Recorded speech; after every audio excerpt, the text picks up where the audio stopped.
Adressons-nous à ceux qui ont aujourd'hui reçu le baptême et qui sont régénérés en Jésus-Christ. Mais nous vous envisagerons en eux comme nous les envisagerons en vous. Vous voilà devenus membres de Christ. Ah, si vous songez au changement qui s'est fait en vous, tous vos ossements s'écrieront, qui vous ressemble, Seigneur. Non, on ne saurait se faire une idée assez haute de la bonté de Dieu. Ni la parole ni la pensée humaine ne peuvent représenter cette grâce vraiment gratuite que vous avez reçue, puisqu'elle n'a trouvé en vous aucun mérite. Aussi est-ce de sa gratuité même que lui vient son nom de grâce. Quelle grâce d'être comme vous l'êtes, des membres de Christ, des enfants de Dieu, des frères du Fils unique. Si le Fils de Dieu est Fils unique, comment pouvez-vous être ses frères, sinon parce qu'il est Fils unique par nature, et vous ses frères par grâce? À vous donc qui êtes devenus ainsi les membres du Christ, je vais donner un avertissement. Je crains pour vous, moins encore de la part des païens, de la part des juifs, de la part des hérétiques, de la part des mauvais catholiques. Dans le peuple de Dieu même, faites choix de ceux que vous avez à imiter. En voulant marcher sur les traces de la foule, vous ne serez pas du petit nombre qui suit la voie étroite.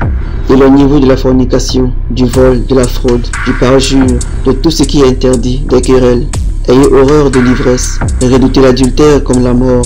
Non pas comme la mort qui sépare l'âme du corps, mais comme la mort qui livre le corps et l'âme aux flammes éternelles. Mes frères, mes fils et mes filles, mes sœurs, je sais que le démon joue son rôle et qu'il ne cesse de parler au cœur de ceux qu'il tient enchaînés.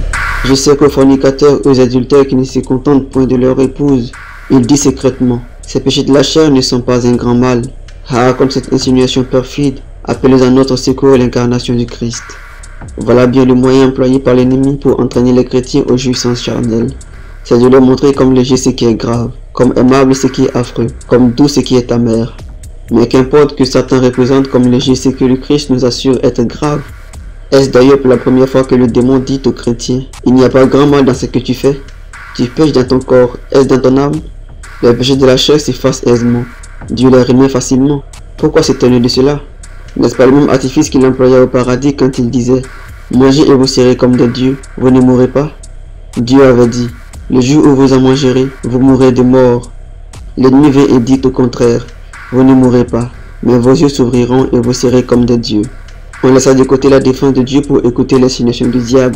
Ils ont reconnu combien l'une était vraie et combien l'autre était fausse. Et ensuite je vous le demande, que servit-il à la femme de dire « C'est le serpent qui m'a séduite » Cette excuse fut-elle admise? Si elle le fut, pourquoi cette terrible condamnation qui suivit? Voilà pourquoi vous, mes frères et mes fils, qui avez une épouse, je vous recommande de n'aller pas au-delà. Quant à vous qui n'en avez pas et qui voulez en prendre une, conservez pour elle votre pureté, comme vous voulez que pour vous elle conserve la sienne. Et vous qui avez fait à Dieu le vœu de continence, évitez de regarder en arrière. Vous le voyez, je vous avertis, je crie à vos oreilles. Et si je me dégage, car Dieu m'a chargé de départir et non de servir. Et pourtant, lorsque nous le pouvons, lorsque s'en offre l'occasion, lorsque nous connaissons le mal, nous le reprenons, nous le reprochons, nous l'excommunions.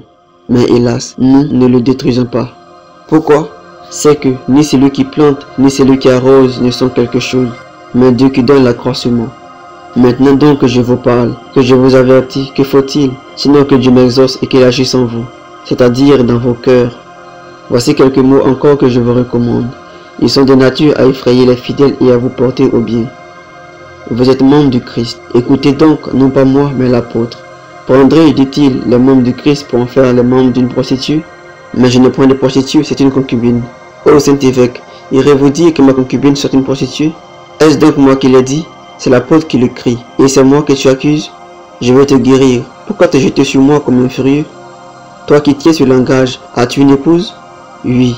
C'est bien, par conséquent, comme je l'ai déjà dit, cette autre qui dort près de toi est une prostituée. Va maintenant et dis à ton épouse que l'évêque vient de t'outrager. Oui, toi qui as une épouse légitime, si tu dors avec une autre femme, quelle qu'elle soit, c'est une prostituée. Mais ton épouse garde envers toi la fidélité. Elle ne connaît que toi et ne cherche point à en connaître un autre. Puisqu'elle est chaste, pourquoi ne la tue pas? Si elle n'a que toi, pourquoi en as-tu deux? C'est ma servante, réponds-tu, qui me sert de concubine. Croyez-vous que je cours à la femme d'un autre ou aux femmes publiques? Dans ma propre maison, ne puis-je pas faire ce que je veux? Non, te dis-je, et ceux qui le font se jettent en enfer. Ils brûleront dans les flammes éternelles.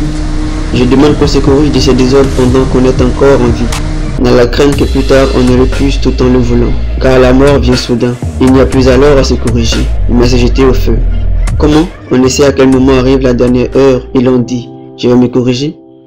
Quand t'appliqueras-tu à te corriger ainsi, à changer? Demain réponds-tu, mais en disant demain, demain, grâce, grâce, tu fais le corbeau. Eh bien, je te déclare, moi, que crier comme le corbeau s'est préparé ta perte. Ce corbeau dont tu imites la voix sortit de l'arche et n'y rentra pas. Pour toi, mon frère, rentre dans l'église, dont cette arche était un symbole. Mais vous, nouveaux baptisés, écoutez-moi, écoutez-moi.